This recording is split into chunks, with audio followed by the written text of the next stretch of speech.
Hello বন্ধুরা, 12 ভোল্টের battery charger আপনারা কীভাবে ঘরে বসে তৈরি করবেন আসুন সুন্দর একটা ভিডিও আপনাদের দেখিয়ে দিচ্ছি। একেবারে কম সময়ে একেবারে সিম্পলভাবে দেখে দিচ্ছি। যারা বোঝেন না তারাও সিম্পল একেবারে সুন্দরভাবে করে নিতে পারবেন 12 ভোল্ট ব্যাটারি চার্জার, বা যেটাকে বলা হয় যে how to make 12 volt DC battery charger. দেখুন তার জন্য দরকার, দেখুন এই ধরনের একটা ট্রান্সফর্মার নিয়ে নেবেন। এটা হচ্ছে 12 2 অ্যাম্পিয়ার। এ পাশে হচ্ছে আমাদের 230 ভোল্ট এসি, এবং আপনাদের অতি কম সময় নষ্ট করার জন্য বা কম সময় দেখানোর জন্য এটাকে একটা এসি কর্ড এখানে কানেক্ট করে নিয়েছি। এবং এই ধরনের যেটা বললাম যে ট্রান্সফর্মার মার্কেট থেকে নিয়ে নেবেন, যে কোনো ইলেকট্রনিক্সের দোকানে ইজিলি পেয়ে যাবেন, 210 থেকে 220 টাকার মধ্যে আপনারা পেয়ে যাবেন। এবার দেখুন এটাকে কীভাবে করতে হবে সেটাও আপনাদের দেখাচ্ছি। এই ধরনের দুটো ডায়োড নিয়ে নেবেন। দেখুন এটা হচ্ছে 5408, দেখুন এটা 5408 দুটো ডায়োড, এবং একটা নিয়ে নেবেন ক্যাপাসিটার। এটাও যে কোনো ইলেকট্রনিক্সের দোকানে ইজিলি পেয়ে যাবেন। দেখুন ক্যাপাসিটারের যে ভ্যালু সেটা হচ্ছে 47 ইউএফ এবং 35 বা 35 ভোল্টের একটা ক্যাপাসিটার এখানে নিয়েছি। দেখুন 47 ইউএফ 35 ভোল্টের একটা ক্যাপাসিটার। এবার দেখুন রেকটিফায়ারটা কীভাবে করবেন। এখানে রেকটিফায়ারটা কিন্তু করে নিয়েছি, যে আপনাদের কম সময় দেখাবো সেই কারণে একটা রেকটিফায়ার করে নেওয়া। দেখুন রেকটিফায়ার যেটা বললাম, যেখানে দেখুন এই সাইডটা কিন্তু অ্যানোড সাইড, এবং এই সাইডে যে সিলভার কালার যেটা আছে এটা কিন্তু ক্যাথোড সাইড।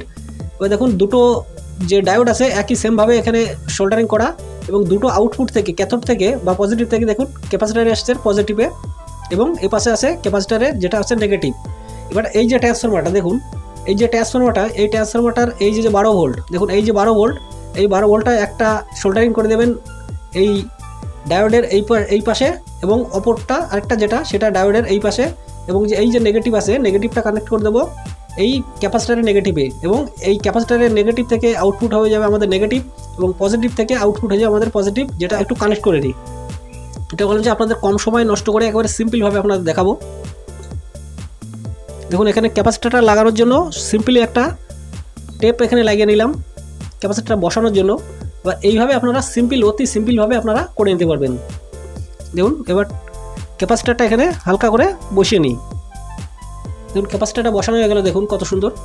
এইভাবে আপনারা যে কোনো ক্যাবিনেটের মধ্যে বসিয়ে আপনারা আপনাদের 12 ভোল্টের ব্যাটারিগুলো অতি সিম্পলভাবে চার্জ করে নিতে পারবেন। এবার আসুন বাকি সোল্ডারিংটা করে নিই।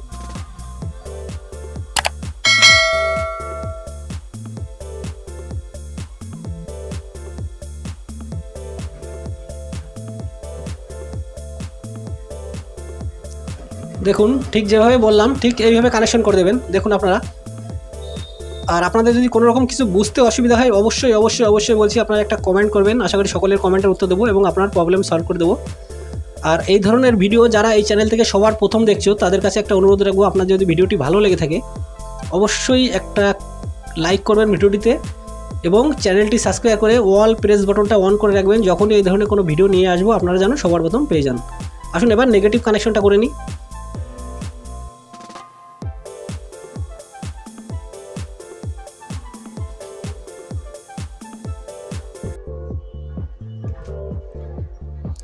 দেখুন বন্ধুরা কানেকশান কিন্তু টোটালি করা হয়ে গেল।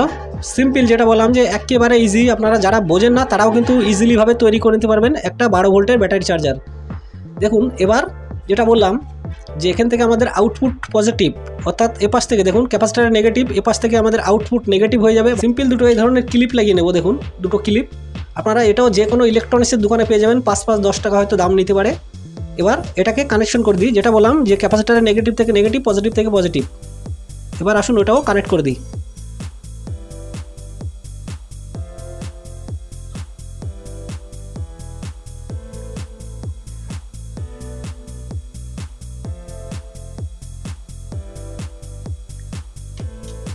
দেখুন বন্ধুরা দুটো কিন্তু আমাদের কানেকশন করা হয়ে গেল। দেখুন কত সিম্পল, একেবারে সিম্পলভাবে দুটো কিন্তু কানেকশন করা হয়ে গেল। দেখো এবার আসুন এটা একটু পাওয়ার দিয়ে আপনাদের ভোল্টটা একটু মেপে দেখাচ্ছি।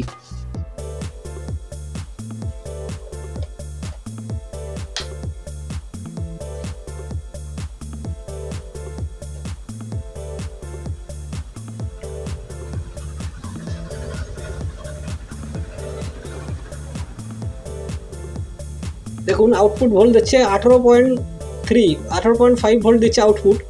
এবার এইভাবে আপনারা যে কোনো ধরনের 12 ভোল্টের ব্যাটারি ইজিলি চার্জ করতে পারবেন। এবং চার্জ করার জন্য দেখুন কি করতে হবে, যে কোনো 12 ভোল্টের একটা ব্যাটারি নিয়ে নেবেন, যে কোনো 12 ভোল্টের ব্যাটারি। দেখুন এটাও কিন্তু একটা 12 ভোল্টের ব্যাটারি। দেখুন আর ব্যাটারি দেখবেন নেগেটিভ পজিটিভ দুটো কিন্তু লেখা থাকে। এইভাবে আপনারা 12 ভোল্টের ব্যাটারিগুলো সিম্পল এভাবে চার্জ করতে পারবেন। দেখুন এটা হচ্ছে নেগেটিভে নেগেটিভ এবং পজিটিভ এইভাবে লাগিয়ে আপনারা ইজিলি চার্জ করে নিতে পারবেন। আপনাদের যত ধরনের 12 ভোল্টের ব্যাটারি হোক না কেন আপনারা ইজিলি এইভাবে 12 ভোল্টের ব্যাটারি চার্জ করে নিতে পারবেন।